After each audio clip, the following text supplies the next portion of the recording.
The Discovery Channel asks, who is the greatest American? The Greatest American was a TV series that ran in the US in 2005. Millions of Americans voted and named Dr. Martin Luther King Jr. the third greatest, just behind Abraham Lincoln, but just ahead of the first US president, George Washington. The top 10 was an eclectic mix, but in 2011 his popularity was confirmed again when 94% of Americans said they held a favourable view of MLK. The same year, a memorial to King was erected just off the National Mall in Washington, D.C. He's become the symbol of peace on motivational posters, t-shirts, fridge magnets, a bobblehead. Politicians on the left and right invoke his memory. Even Trump and Obama agree on MLK. A man who stirred our conscience. His words and his vision only grow stronger through time. But it wasn't always like this. In 1966, following some of his most significant civil rights victories, nearly 2/3 of Americans disapproved of MLK. So how did we get from this to this?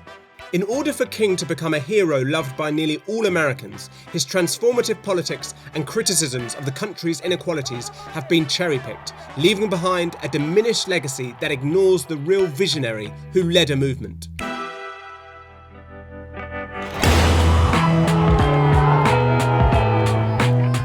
Whenever the United States is hit by protests, one thing always happens. King's name, quotes and message will be across social media and on TV.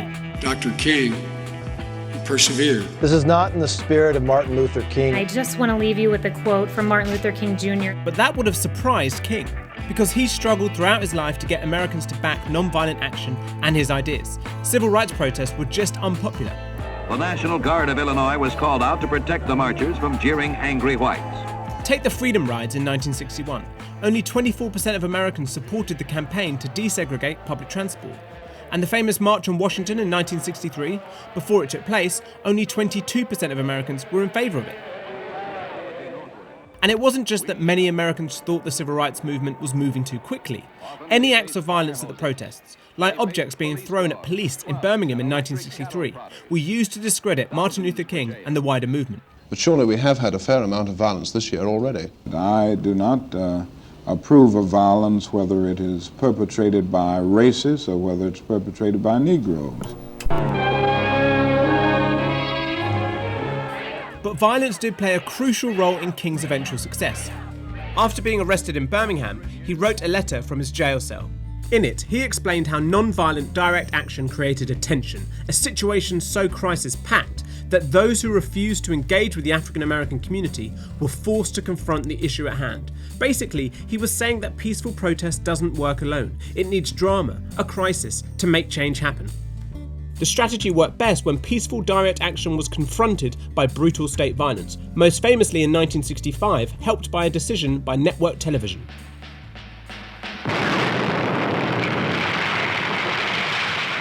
At 9:30 p.m. that night, as 50 million Americans were watching ABC's broadcast of Judgment at Nuremberg, a film about Nazi war crimes, where were we when Hitler began shrieking his hate and Reichstag? The network decided to cut to a news bulletin showing dramatic footage from the protest in Alabama that day. Lines of armed riot police charging peaceful men and women at the beginning of their march from Selma to Montgomery. Although King had helped organise the event, he wasn't there when it happened. Nonetheless, it shifted the perception of him and the civil rights movement. Oh, so great. I guess you win the bookcase round then. if there's such a battle. Eddie Glaude's a professor of American history, and he told me about the power of that moment. They understood the cash value of spectacle that could then generate the confrontation with the reality of brutal oppression, right? It has this moral implication, right? My suffering will then speak to you in a particular sort of way. After Selma, 48% of Americans favoured civil rights groups. That's double the number who supported the Freedom Riders just 4 years earlier. And King's popularity during his lifetime reached its height in May that year. The Selma clashes had changed the conversation in the country. And a week later, President Lyndon B. Johnson said he would pass voting rights legislation. The real hero of this struggle is the American Negro. His actions and protests have awakened the conscience of this nation. King wasn't just about non-violent protest. He came with a message. And it was broader than just civil rights. It was about economic empowerment and a restructuring of society. A lot of what King was demanding were economic changes that groups in the US are still fighting for today. Until every situation that keeps us down at the bottom of the economic ladder is changed, we are ready to march on ballot boxes. Yeah. The full title of the famous 1963 March on Washington was the March on Washington for Jobs and Freedom. Look at the demands that were being made. To place all workers in meaningful and well-paid jobs, a national minimum wage.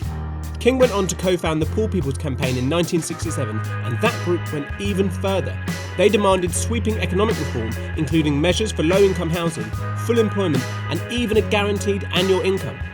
When King was assassinated that year in Memphis, he was actually in the city to support a strike by sanitation workers, not a civil rights issue. And despite a backlash from much of the US public, he repeatedly demanded an end to the Vietnam War throughout the 1960s. Eddie thinks MLK's failures to convince Americans to reform tell us just as much about the US as his victories do. In order for Dr. King to be inducted into the pantheon of American civil religion, you have to kind of lop off the democratic socialist King. From 54 to 63, King is making an argument, a moral argument. But as we get into his later years, we see that King recognized that passing the Civil Rights Act of 64 and 65 weren't sufficient. They killed King twice by lopping off, ending his career in 63, and both in some ways ignoring the more radical vision that he put forward at the end of his life.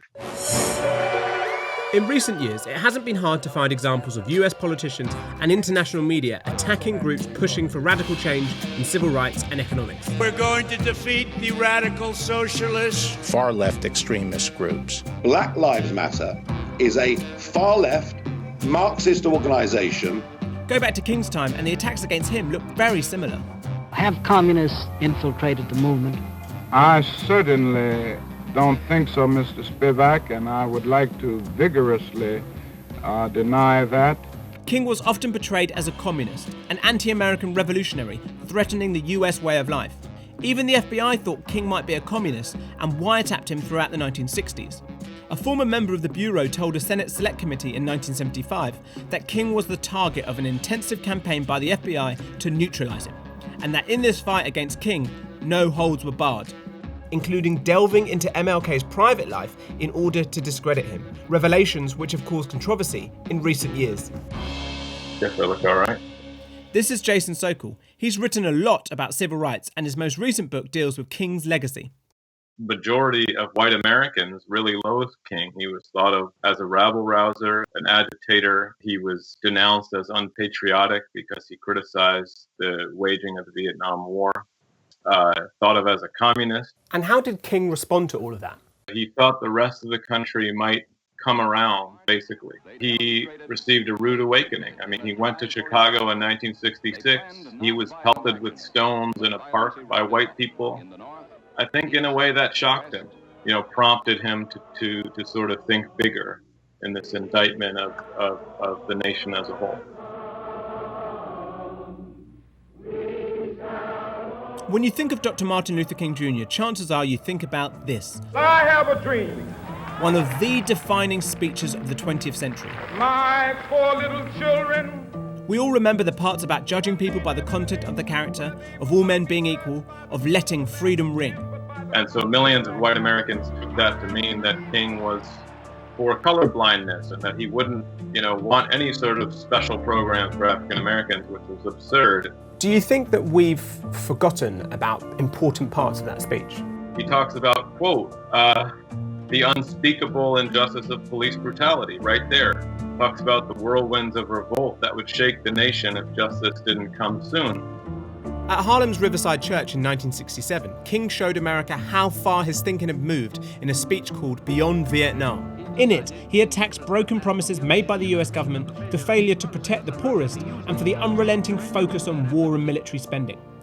I am convinced that if we are to get on the right side of the world revolution, we as a nation must undergo a radical revolution of values.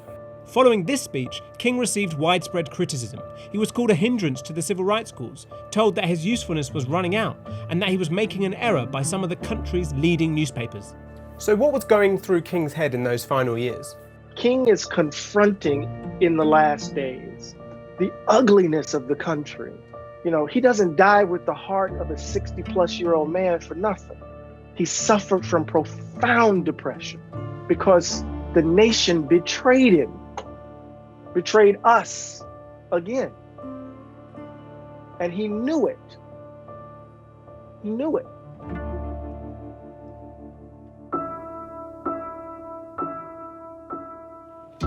After his death, securing King's legacy meant finding the right version of his story for America.